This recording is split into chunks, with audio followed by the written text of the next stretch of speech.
अल्लाह जिससे राजी होता है ना, उसकी अलामत यह है कि उसे सजदे की तौफीक देता है, उसे तहज्जुद की तौफीक देता है, उसे तिलावत की तौफीक देता है, गुनाहों से बचने की तौफीक देता है,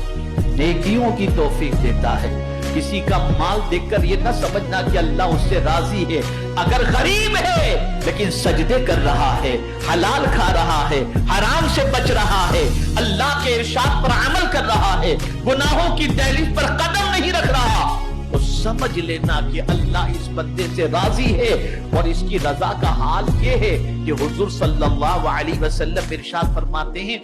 बहुत सारे ऐसे लोग जो परागंदा हाल होते हैं, यानी कपड़े मेले,